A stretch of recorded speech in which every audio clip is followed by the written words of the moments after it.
Liège, German, Lüttich, is a major city and a municipality in Belgium. It is located in the province of the same name, Liège, of which it is the main city, and is part of the Walloon region of Belgium. The city is situated in the valley of the Meuse River, in the east of Belgium, not far from borders with the Netherlands and with Germany. At Liège the Meuse River meets the River Oude. The city is part of the Sillon Industrial, the former industrial backbone of Wallonia. It still is the principal economic and cultural centre of the region. The Liège municipality includes the former communes of Angoulême, Bressou, Chennai, Glaine, Grivignay, Dupel-sur-Meuse, Rocourt, and Wandré. In November 2012, Liège had 198,280 inhabitants. The metropolitan area, including the outer commuter zone, covers an area of 1,879 square kilometers and had a total population of 749,110 on 1 January 2008. This includes a total of 52 municipalities, among others, Herstal and Seraing. Liège ranks as the third most populous urban area in Belgium, after Brussels and Antwerp, and the fourth municipality after Antwerp, Ghent and Charleroi. Etymology: the name is Germanic in origin and is reconstructible as *Lüttich, from the Germanic word *Lüders, people, which is found in, for example, Dutch Louis, Leiden, German Luther, Old English loud and Icelandic Lythor. It is found in Latin as Leodicum or Leodium, in Middle Dutch as Ludik or Ludeki. Until 17 September 1946, the city's name was written Liège, with the acute accent instead of a grave accent. In French, the city has the epithet, la cité ardente. History: early Middle Ages. Although settlements already existed in Roman times, the first references to Liège are from 558, when it was known as Vicus Ludicus. Around 705, Saint Lambert of Maastricht is credited with completing the Christianization of the region, indicating that up to the early 8th century the religious practices of antiquity had survived in some form. Christian conversion may still not have been quite universal, since Lambert was murdered in Liège and thereafter regarded as a martyr for his faith. To enshrine St. Lambert's relics, his successor, Hubertus, built a basilica near the bishop's residence which became the true nucleus of the city. A few centuries later, the city became the capital of a prince-bishopric, which lasted from 985 till 1794. The first prince-bishop, Nogger, transformed the city into a major intellectual and ecclesiastical center, which maintained its cultural importance during the Middle Ages. Pope Clement VI recruited several musicians from Liège to perform in the papal court at Avignon, thereby sanctioning the practice of polyphony in the religious realm. The city was renowned for its many churches, the oldest of which, St. Martin's, dates from 682. Although nominally part of the Holy Roman Empire, in practice it possessed a large degree of independence. Late Middle Ages and Renaissance. The strategic position of Liège has made it a frequent target of armies and insurgencies over the centuries. It was fortified early on with a castle on the steep hill that overlooks the city's western side. In 1345, the citizens of Liège rebelled against Prince-Bishop Engelbert III de la Marck, their ruler at the time, and defeated him in battle near the city. Shortly after, a unique political system formed in Liège, whereby the city's 32 guilds shared sole political control of the municipal government. Each person on the register of each guild was eligible to participate, and each guild's voice was equal, making it the most democratic system that the Low Countries had ever known. The system spread to Utrecht, and left a democratic spirit in Liège that survived the Middle Ages. At the end of the Liège Wars, a rebellion against rule from Burgundy that figured prominently in the plot of Sir Walter Scott's 1823 novel Quentin Durward, Duke Charles the Bold of Burgundy, witnessed by King Louis XI of France, captured and largely destroyed the city in 1468. After a bitter siege which was ended with a successful surprise attack, Liège was technically still part of the Holy Roman Empire. After 1477, the city came under the rule of the Habsburgs and, after 1555, under Spanish sovereignty, although its immediate rule remained in the hands of its prince-bishops. The reign of Erard de la Marck coincides with the Renaissance liégeoise. During the Counter-Reformation, the Diocese of Liège was split and progressively lost its role as a regional power. In the 17th century, the prince-bishops came from the Bavarian family Wittelsbach. They ruled over Cologne and other bishoprics in the northwest of the Holy Roman Empire as well. During this medieval period, 3 women from the Liège region made significant contributions to Christian spirituality: Elizabeth Sporeekbeek, Christina the Astonishing, and Maria Voynez. 18th century to World War I, the Duke of Marlborough captured the city from the Bavarian prince-bishop and his French allies in 1704 during the War of the Spanish Succession. In the middle of the 18th century, the ideas of the French encyclopedists began to gain popularity in the region. Bishop de Velbruck encouraged their propagation, thus prepared the way for the Liège Revolution, which started in the episcopal city on the 18th of August 1789 and led to the creation of the Republic of Liège, before it was invaded by counter-revolutionary forces of the Habsburg monarchy in 1791. In the course of the 1794 campaigns of the French Revolution, the French army took the city and imposed strongly anti-clerical regime, destroying St. Lambert's Cathedral. The overthrow of the prince-bishopric was confirmed in 1801 by the Concordat co-signed by Napoleon Bonaparte and Pope Pius VII. France lost the city in 1815 when the Congress of Vienna awarded it to the United Kingdom of the Netherlands. Dutch rule lasted only until 1830, when the Belgian Revolution led to the establishment of an independent, Catholic and neutral Belgium which incorporated Liège. After this, Liège developed rapidly into a major industrial city which became one of continental Europe's first large-scale steelmaking centers. The Walloon-Jacquerie of 1886 saw a large-scale working-class revolt. No less than 6,000 regular troops were called into the city to quell the unrest, while strikes spread through the wholesale and industrial. Liège's fortifications were redesigned by Henry Alexis Briarmont in the 1880s, and a chain of 12 forts was constructed around the city to provide defense in depth. This presented a major obstacle to Germany's army in 1914, whose Schlieffen plan relied on being able to quickly pass through the Meuse Valley and the Ardennes en route to France. The German invasion on August 5, 1914 soon reached Liège, which was defended by 30,000 troops under General Gerard Lehmann. The forts initially held off an attacking force of about 100,000 men but were pulverized into submission by a 5-day bombardment by the Germans' 42 cm Big Bertha howitzers. Due to faulty planning of the protection of the underground defense tunnels beneath the main citadel, one direct artillery hit caused a huge explosion, which eventually led to the surrender of the Belgian forces. The Belgian resistance was shorter than had been intended, but the 12 days of delay caused by the siege nonetheless contributed to the eventual failure of the German invasion of France. The city was subsequently occupied by the Germans until the end of the war. Liège received the Legend d'Honneur for its resistance in 1914. World War II to the present, the Germans returned in 1940, this time taking the forts in only 3 days.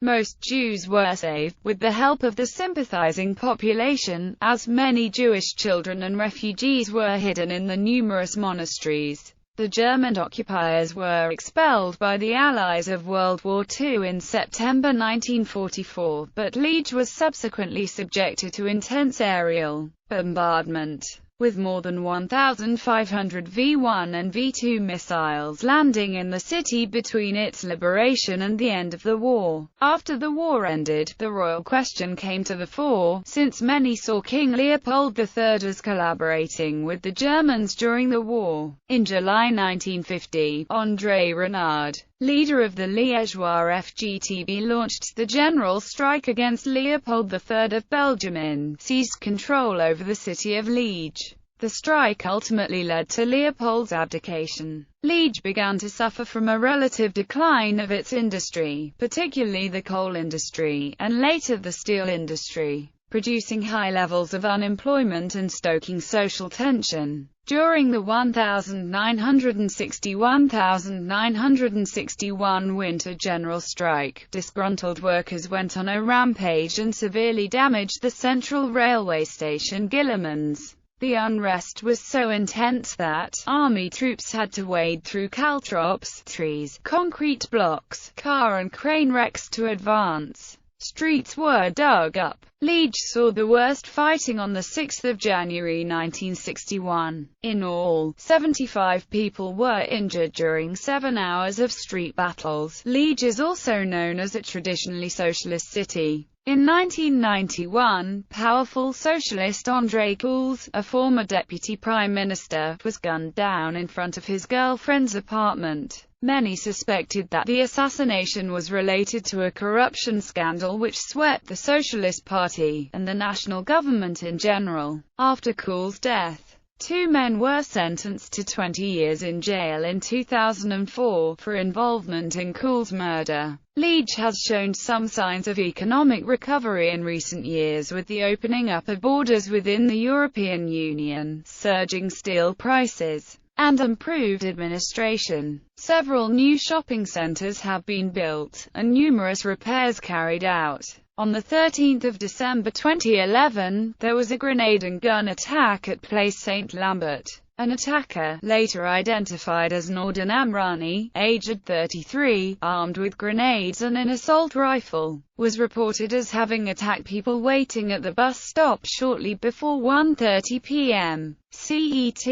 6 fatalities were reported, including the attacker, and 123 people were reported injured, among them a 2-year-old child who sustained life-threatening injuries. Police reported that the situation was under control by 2:50 p.m. Climate. Demographics. On 1 January 2013, the municipality of Liège had a total population of 197,013. The metropolitan area has about 750,000 inhabitants. Its inhabitants are predominantly French-speaking, with German and Dutch-speaking minorities. Like the rest of Belgium, the population of minorities has grown significantly since the 1990s. The city has become the home to large numbers of Moroccan, Algerian and Turkish immigrants. The city is a major educational hub in Belgium. There are 42,000 pupils attending more than 24 schools. The University of Liège, founded in 1817, has 20,000 students. Main sites. The 16th-century palace of the Prince-Bishops of Liège is built on the Place Saint-Lambert, where the old street, Lambert's Cathedral, used to stand before the French Revolution. An archaeological display, the Archaeoforum, can be visited under the Place Saint-Lambert. The Perron on the nearby Place du Marché was once the symbol of justice in the Prince-Bishopric and is now the symbol of the city. It stands in front of the 17th-century City Hall. The present Liège Cathedral, dedicated to St. Paul, contains a treasury and St. Lambert's tomb. It is one of the original 7 collegiate churches, which include the German Romanesque St. Bartholomew's Church and the Church of St. Martin. The Church of St. James is probably the most beautiful medieval church in Liège. It is built in the so-called flamboyant Gothic style, while the porch is early Renaissance. The statues are by Liège sculptor Jean Delcourt. St. Jacques also contains 29 spectacular 14th-century misericords. The main museums in Liège are MAMAC, Museum of Walloon Life, and Museum of Walloon Art and Religious Art. The Grand Curtius Museum is an elegantly furnished mansion from the 17th century along the Meuse River, housing collections of Egyptology, weaponry, archaeology, fine arts, religious art and Mosaic art. Other sites of interest include the historical city centre, the Château area, the Outre-Meuse area, the parks and boulevards along the River Meuse, the Citadel, the 374 steps stairway, Montagne de Buron, leading from Château to the Citadel, Mediacité, shopping mall designed by Ron Arad Architects, and the Liège-Guillemins railway station designed by Santiago Calatrava. Folklore. The La Quinze Août celebration takes place annually on the 15th of August in Outre-Meuse and celebrates the Virgin Mary. Nowadays these celebrations start a few days earlier and last until the 16th. Some citizens open their doors to partygoers, and serve pecot, the traditional local alcohol. This tradition is linked to the important folkloric character Chonches, a hard-headed but resourceful Walloon boy who lived during Charlemagne's times. Chonches is remembered with a statue, a museum, and a number of puppets found all over the city. Liège hosts one of the oldest and biggest Christmas markets in Belgium. Culture. The city is well known for its very crowded folk festivals. The 15th of August festival is maybe the best known. The population gathers in a quarter named Attribution with plenty of tiny pedestrian streets and old yards. Many people come to see the procession but also to drink alcohol and beer, eat cabbage, sausages or pancakes, or simply enjoy the atmosphere until the early hours. The St. Nicholas Festival around the 6th of December is organized by and for the students of the university, for 24 hours. The students are allowed to beg for money for drinking. Liège is renowned for its significant nightlife. Within the pedestrian zone behind the Opera House, there is a square city block known locally as Le Carré with many lively pubs which are reputed to remain open until the last customer leaves. Another active area is the Place du Marché. The Batter Market is where most locals visit on Sundays. The outdoor market goes along the Meuse River and also attracts many visitors to Liège. The market typically runs from early morning to 2 o'clock in the afternoon every Sunday year-long. Produce, clothing, and snack vendors are the main concentration of the market. Liège is home to the Opéra Royal de Wallonie and the Orchestre Philharmonique Royal de Liège. The city annually hosts a significant electro-rock festival, Les Ardentismes Jazz Festival Jazz à Liège. Liège has active alternative cinemas, Le Churchill, Le Parc and Le Sauvignerie. There are also two mainstream cinemas, the Cinépolis multiplexes. Liège also has a particular Walloon dialect, sometimes said to be one of Belgium's most distinctive. There is a large Italian community, and Italian can be heard in many places. Sport. The city has a number of football teams, most notably Standard Liège, who have won several championships, and RFC de Liège, one of the oldest football clubs in Belgium. It is also known for being the club who refused to release Jean-Marc Bosman, a case which led to the Bosman ruling. In spring, Liège also hosts the Liège-Bastogne-Liège cycle race, the oldest of the classic cycle races. The circuit starts from the city of Liège, goes to the city of Bastogne and returns to finish in the Liège suburb of Aens. The second half contains most of the climbs in the race, such as the Stockue, Haute-Levée, La Redouta, St. Nicholas and the Col de Forges. With the 2009 Vuelta a España visiting Liège after 4 stages in the Netherlands. Liège is the only city that can boast having hosted stages of all 3 cycling Grand Tours. Liège is also home to boxer Erminio Fegatilli, the current European Boxing Union super featherweight champion. Economy. Liège is the most important city of the Wallon region from an economic perspective. In the past, Liège was one of the most important industrial centers in Europe, particularly in steelmaking. Starting in 1817, John Cockerell extensively developed the iron and steel industry. The industrial complex of Sararing was the largest in the world. It once boasted numerous blast furnaces and mills. Liège has also been an important centre for gunsmithing since the Middle Ages, and the arms industry is still strong today, with the headquarters of FN Herstal being located in Liège. Although from 1960 on the secondary sector is going down and now is a mere shadow of its former self, steel production and the manufacture of steel goods remain important. The economy of the region is now diversified. The most important centers are mechanical industries, space technology, information technology, biotechnology and the production of water, beer or chocolate. Liège has an important group of headquarters dedicated to high technology, such as TechSpace Aero, which manufactures pieces for the Airbus A380 or the rocket Ariane 5. Other standout sectors include AMOS, which manufactures optical components for telescopes, and Drytech, fabric of compressed air dryers.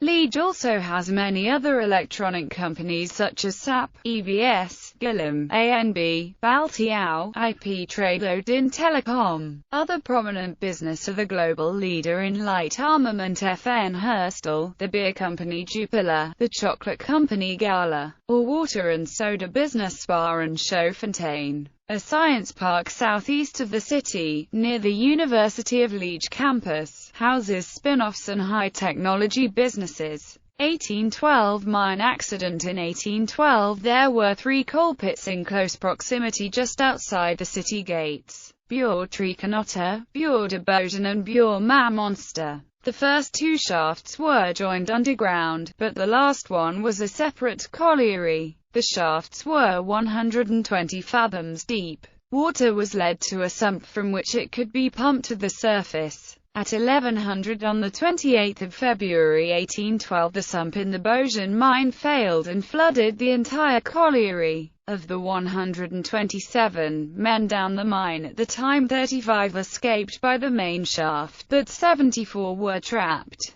These numbers are taken from the report. The 18-miner discrepancy is unexplained. The trapped men attempted to dig a passageway into Mamonster. After 23 feet there was a fire damp explosion and they realized that they had penetrated some old workings belonging to an abandoned mine. Martin Wary, the overseer, Monsieur Goffin, led the men to the point in Martin Wary which he judged closest to Mamonster, and they commenced to dig. By the second day they had run out of candles and dug the remainder of a 36-foot gallery in darkness. On the surface the only possible rescue was held to be via Mamonster. A heading was driven towards Boden with all possible speed, including blasting. The trapped miners heard the rescuers heard the trapped miners. 5 days after the accident communication was possible and the rescuers worked in darkness to avoid the risk of a fire damp explosion. By 7 p.m. that evening an opening was made. 511 feet of tunnel had been dug by hand in 5 days.